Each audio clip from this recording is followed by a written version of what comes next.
All right, guys, I'm making a tier list of which fighter needs this win the most, who can afford a loss, and whose career is on the line. I put it in 5 tiers, right? Career on the line is the first tier, which is basically saying this is a retirement fight if they lose, right? Job on the line means that they're going to get cut if they lose this fight in the UFC. Legacy win is obviously this is a big win on their resume, on their tapology that they need to have, a must win, and it doesn't really matter.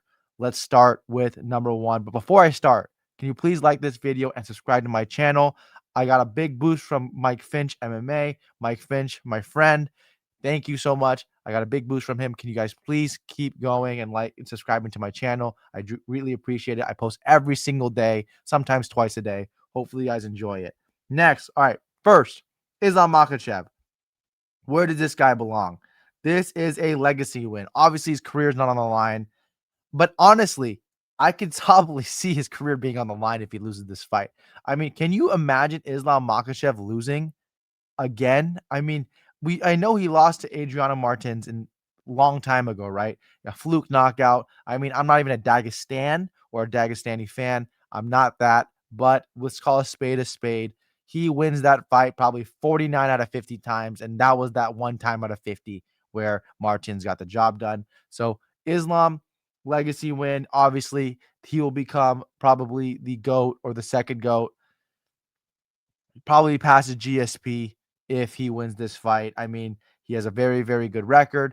He has only one loss. He's also beaten Volkanovski twice. He beat Charles Oliveira. He beat Dustin Poirier. He has a good record. If he beats Jack Della Maddalena and maybe another welterweight like a Shavkat or maybe a Sean Brady or Usman, probably Usman, he'll be there in the top 3 or top 4 of all time. You got to put him there. And that's just what it is. It's a legacy fight for him. This is big. Next is JDM. JDM, it's either must win or it doesn't really matter, to be fair. Let's just be frank about everything. If JDM loses this fight, what happens? Everybody expects him to lose this fight. Let's be honest. People might predict JDM to win because his boxing is good and he throws nice combinations. And Islam has been not in trouble, but he's been vulnerable at some points when he's striking. But JDM, let's be honest, people are not expecting him to win this fight, even though you are picking them. I know it's a sexy pick, but people are not expecting him to win. And JDM, if he wins, it's great. But if he loses, it's okay. You'll take another chance, maybe against Carlos Prates next. And then if you guys fight each other, that'll be the number one contender fight to see who's back into the title picture again. And that is what JDM is. So it's either must win or doesn't really matter. I'll put him in must win because he is the champion, right? If he was the challenger, I would say it really doesn't matter. But because he's the champion, it is a big feather in your cap to beat Islam Makhachev, especially in his debut at 170. And that's just what it is. It's a must win. Next is Weili Zhang. Weili Zhang, again, is the same boat as. Actually, it's not the same boat. It doesn't really matter if Weili Zhang wins, right? It doesn't matter because no one's calling her the female GOAT.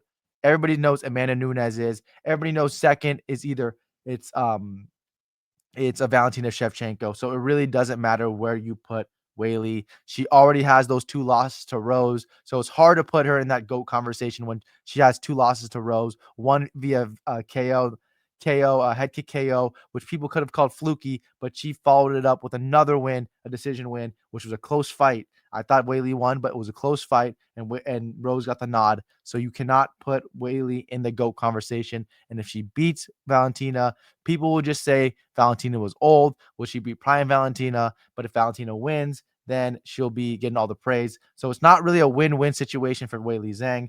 She wins the belt. Obviously, that's the win. But the legacy part, I don't know. I can't put her in a legacy win. I think it really doesn't matter if she wins because she can go down to 115 and dominate that division again. She can beat Mackenzie during her sleep, most likely. She'll beat all those girls again. That is just the truth. Next is Valentina. Valentina right now, this is a career on the line, right? This is career on the line. If she loses this fight, she'll probably ask for the rematch. If she doesn't get the rematch, I don't know if she will get the rematch, but if she asks for the rematch, she probably won't get it. I don't think she's fighting again. I think it's over for her. I think she'll retire. I think it is that she's like 37 years old now, 36 years old. I think it's over for her. I think it's wraps. It's done. It's finito. This is career on the line for Valentina Shevchenko. This is a must-win fight for her. It's bigger than a legacy win, right? It's bigger than a legacy win because she already has the legacy. Everybody knows how good Valentina Shevchenko is. But if she beats Wei Li Zhang, it's just another feather in the cap. But if she loses this fight, that is massive, right? That is massive. Her career is probably over. I can't see Valentina Shevchenko going back to 3-round fights, fighting a bunch of nobodies. I don't want to see her fight Jasmine Justavicius. Like, I'm supposed to watch that on a non-title fight? No, I'm not trying to see that. Valentina Shevchenko, who's been dominant besides that Grosso loss, where she did a spinning back kick and failed at it and got rear naked choke. That was the only bad loss she's had in her career, and she's been dominant for around 7 years. So I think there's a career on the line fight for her. That's just what it is. Sean Brady, right? Sean Brady is must win. This is a must win chance for Sean Brady right now. How old is Sean Brady? Let me check. Sean Brady, get to understand, Sean Brady's been along for a while now, right? He's 32 years old. Okay. He's 32 years old. His Everybody knows that if you're over 35, it's hard to win a title, especially in the lower weight classes of 170, 155, 145, 135, and 125. It's very, very hard to win at that weight class because the athleticism is gone at 35 years old. The speed is gone at 35 years old. The youth is gone at 35 years old. But I think Sean Brady is in a must win scenario here because if he doesn't win this, he's still 2 shots away from the title. And what does 2 shots away from the title means? That means a year and a half more on his ticker as an age, right? Instead of being 32, he'll be 33 and a half or even 34 until his second fight. And then he'll fight for the title probably at 35. That is where Sean Brady will be. This is a must-win fight for him to get in that, to be the number one contender after this, maybe be after Usman, but he will be in the number one contender picture, and that's where he belongs. So I have to put him at must-win. Michael Morales, honestly, it doesn't matter. It doesn't matter. If he loses this fight, people will be like, oh, he wasn't ready yet. He's still young. He's 26 years old. So it really doesn't matter if he wins. It really doesn't matter if he loses. He's still young. He still has a lot of time left. He's still green. When I watch him fight, I don't see a polished fighter yet. I know he's 18-0, but I don't see a polished guy. So I have to put him there, right?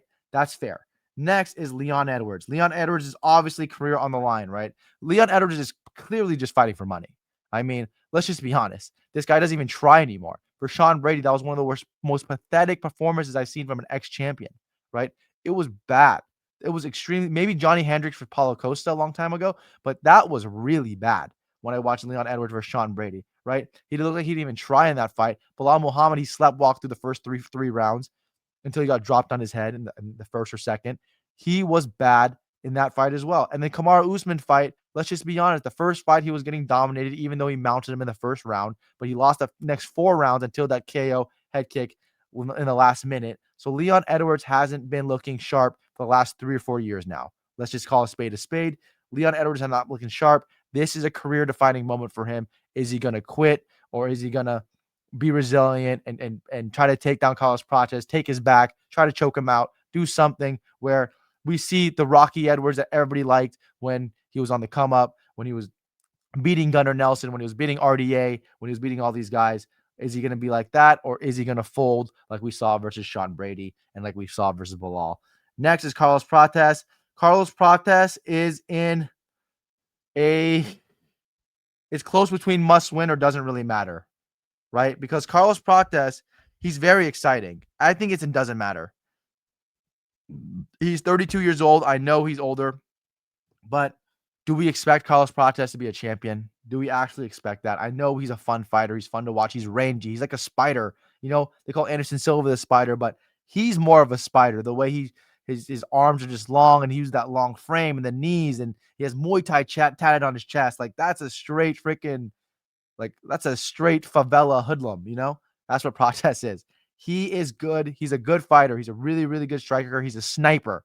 But it doesn't matter if he wins because you know why? If he goes back to being number like 7 or 8 in the rankings, wherever he is right now, and then he'll beat another contender and he'll be another fight away. So it really doesn't matter for him. I think he's just an exciting fighter. So a lot of people just want to watch him fight in general. And he fights a lot. That's a good thing too. He fights every 3 or 4 months. So you got to really put him in. Doesn't really matter. That's just the truth.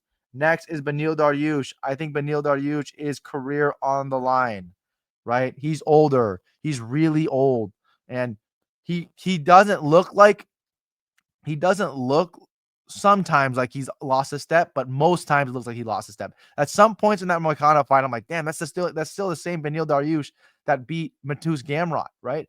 That beat Jakar Close. That is still the same guy. And then I look at some parts of the fight, like the first round when he got tagged, and I'm like, oh man, don't do this. This is the Arman Sarukian fight.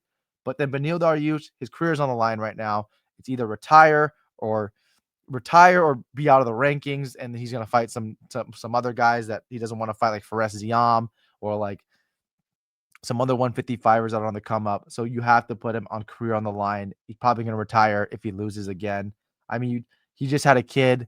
Maybe he needs the money. He owns his own gym in Anaheim, California, but I don't know. Maybe it's career on the line. Benoit Saint Denis, this is a must-win fight for him, right? This is a must-win fight for Benoit Saint Denis. He needs to win this fight. If he doesn't win this fight, people will always talk about how this guy is a really good hammer and a very bad nail, right? He was a bad nail versus Alexis Dos Santos at welterweight. He was a very bad nail versus Moicano, and he got slept by Dustin Poirier. You could not afford another loss, Benoit Saint Denis, if you want to be in this lightweight picture, right? He is a very exciting fighter, the God of War. I mean, what a perfect nickname. This guy is an absolute killer. He used to be part of like the Navy SEALs of in France.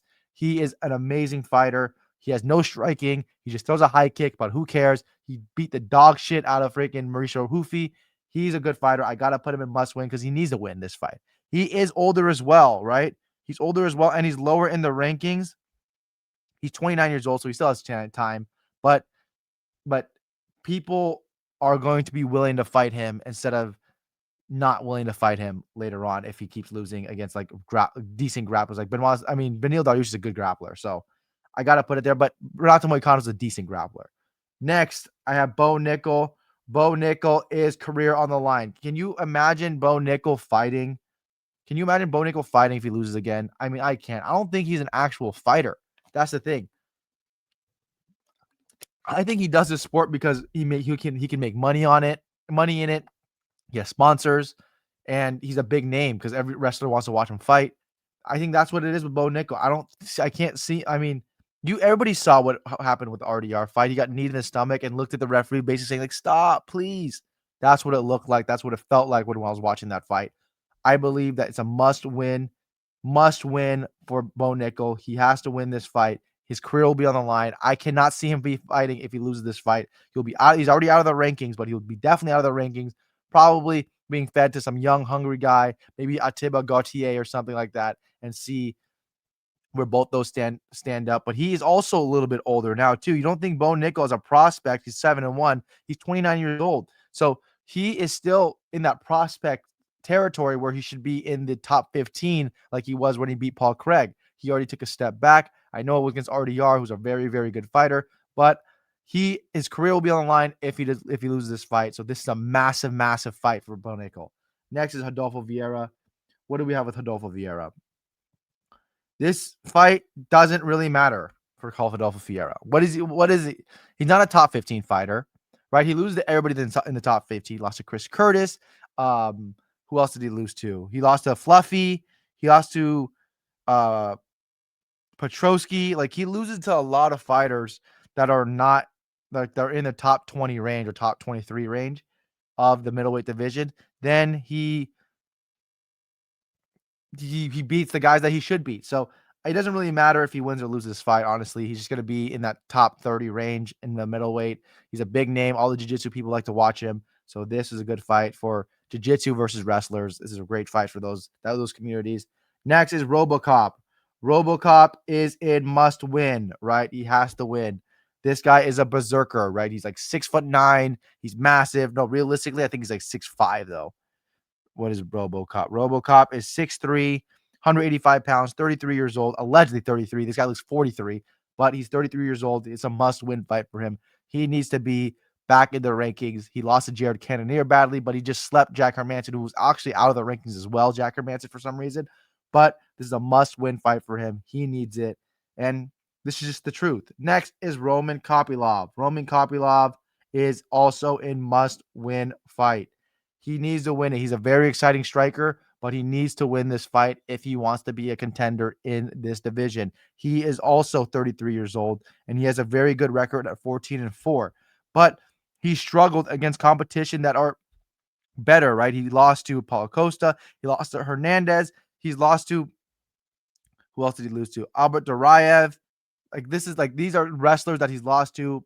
RoboCop is a jiu-jitsu ace, but Roman Kopylov should keep this fight on the feet, and Roman Kopylov needs this win. He needs to be in the top 17 in the middleweight division, maybe getting a ranked opponent next fight. This is a must win for him, because what is going to happen for them for the rest of the time? Is he going to be be a gatekeeper of the top 20?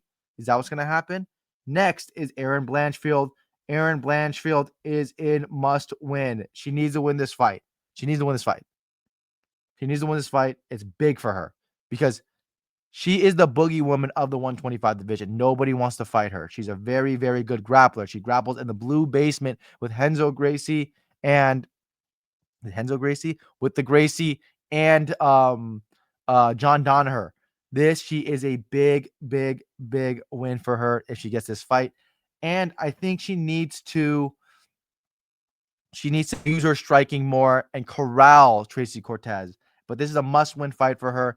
I have to put her there. Tracy Cortez, it doesn't matter. It doesn't matter because you know why?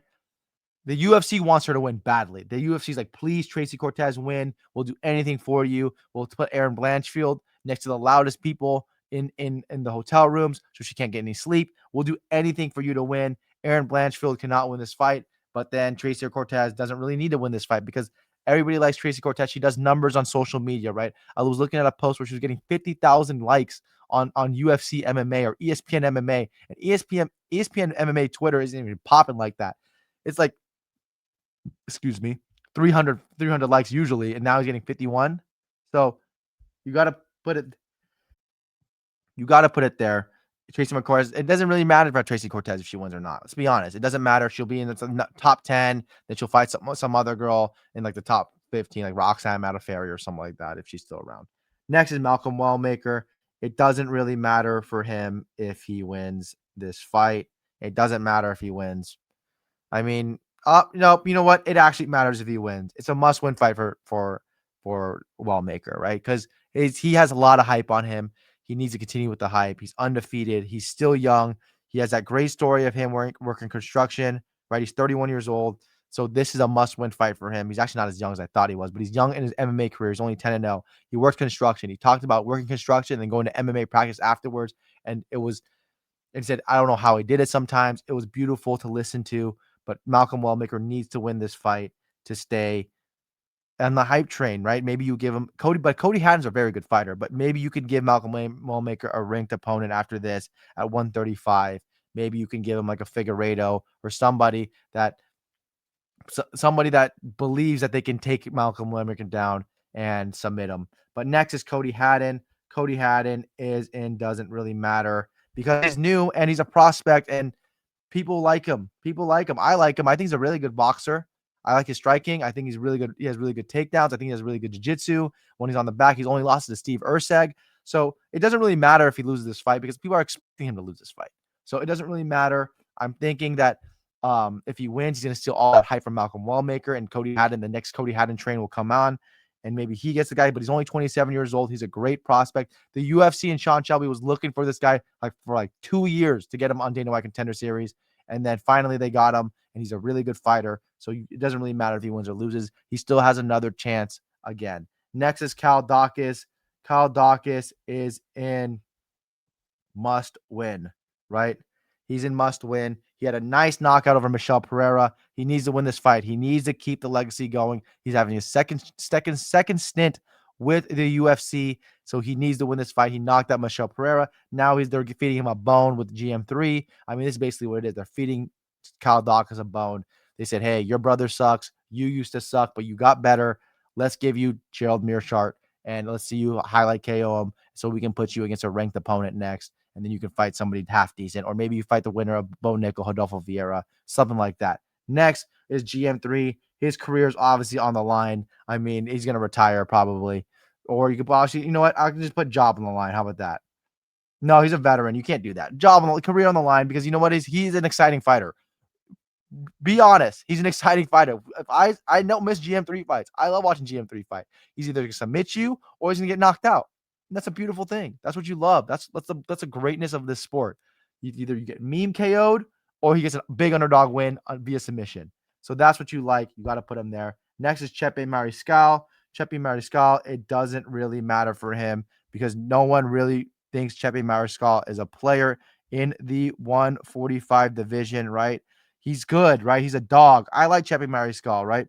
He's a dog. He's 33 years old, but he doesn't really matter. His fight's irrelevant because no one thinks he's good enough or talented enough as a fighter to be a top 15 guy. That's just what it is.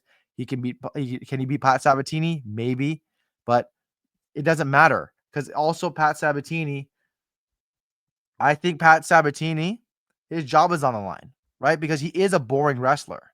I mean, let's just be honest. He is a boring wrestler. Unless you're gonna feed him to a striker where they can knock him out like they did. Like they fed Joe Anderson Brito to him, right? They're like, hey, you just lost Diego Lopez and got KO'd stiff. So let's put you against Jonathan Pierce, and they beat him. Like, all right, you're back on the win. Let's get you back on the snide. Let's get you back with another L, and let's give you um Joe Anderson Brito, who has heavy knockout power, and Pat Sabatini passed the test. But Pat Sabatini is a boring wrestler, and that's just the truth. He has good submission skills, yes, but does he hunt submissions a lot? No, he's not. He's not like that. He's position over submission. He's a wrestler. He's a very good wrestler. So I put him on job on the line because I don't think that if he loses this fight, I don't think people care. I just don't think I don't think, oh, Pat Sabatini is done. He's 35 years old. What is there to have for him anymore, right? I think his job's on the line. Next is Fatima Klein. Fatima Klein, this is a must-win fight for her.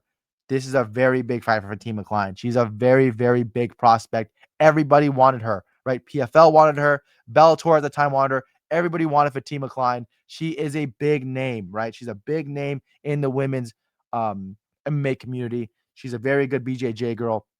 She trains with Aaron Blanchfield's team. She is very good. She needs to win this fight because they're trying to expedite her into the rankings of that division of the 115, and she needs this fight to win. She needs to win this fight badly. So I got to put it there. Next is Angela Hill. Angela Hill's career is on the line. I think she's going to retire maybe after this fight. She did. I don't know. Maybe this girl's like 40 years old and she keeps fighting and she doesn't get knocked out. But you got to put her career on the line because I think every fight's career is on the line because like why would you keep fighting? You already you have a desk job at UFC. You uh you fight you're like an owner or manager of your gym in San Diego. You don't need to fight anymore, but she fights obviously probably because the money's good. She probably makes like 100K, 200K a fight. So she's like, okay, I'll fight. It's easy money. I'll do it. I'm already the manager of my gym, so I don't have to give an extra percentage to it. So I'm gonna fight here, and that's what it is. Bisinger, this is for sure must win for him. This guy has a lot of hype. Is it justified? Probably not. Just because you train with Hamzat Chimaev doesn't mean you're Hamzat Chimaev. Hamzat Chimaev probably has a lot of bums that he trains with, so he can get his ego ego he makes invincibility going, right? A lot of fighters do that, right? A lot of fighters, they'll have the hard sparring early. They'll have the hard sparring early in the first like 2 or 3 weeks. And then the last like 2 weeks, they'll spar bums to get like, oh, I see openings here. I feel good. I feel good about myself. Oh, I feel I'm on. But realistically, you're just beating bums. Is Bisinger the bum? I don't know because that fight he had against that 170er was not a good look. So it's a must-win fight for him. Mechanico, job is obviously on the line. I mean, no one knows who he is. He robbed Cody Brundage of a fight. He got knocked out by Nurul Sultan Rozaboev. He's a jobber. He's a jabroni. It's just what it is. I mean, sorry, Eric, if you're watching this video. I don't mean it, but it's true. I mean, some people you have to hear what you have to hear, and you're a jobber. So you're just here for the paycheck, and you're here to get knocked out and be on someone's highlight reel. That's just the truth. Mateus Camilo is obviously job on the line. He just lost his last fight versus Gabe Green. Yes, he beat that cocky dude that challenged Dana White to be on the Dana White Contender Series, and he was 8-0, and he beat him in Korean Zombies promotion. So his job, he had a little bit of hype coming in because like, oh yeah, he beat that guy, so everybody knew who he kind of was if you're a hardcore fan. But Mateus Camilo got got bullied by Gabe Green, who was a 170er going down to 155, while Camilo's a 145 going up to 155. So it's kind of freaking not fair. So Camilo, his job on the line. That's just what it is. He lost a fight, his last fight. So you got to put him there. And Vyacheslav Borshev, even though he's a very exciting fighter, I'm guarantee you his job is on the line. He is very exciting. I love him. I think his boxing is excellent. People saying his boxing is mediocre. They're fucking insane. His boxing is excellent. His timing is good. His durability is in question. His chin is in question. He's a little bit older now. He's been in a couple of wars. So I have to put him on job on the line because he's 8-6. If he's 8-7, that's not a good look for the UFC, who have a losing record in the UFC, and you do not want that. But hopefully you guys want to like and subscribe. Thank you guys so much. I hope you guys like this video. Appreciate it.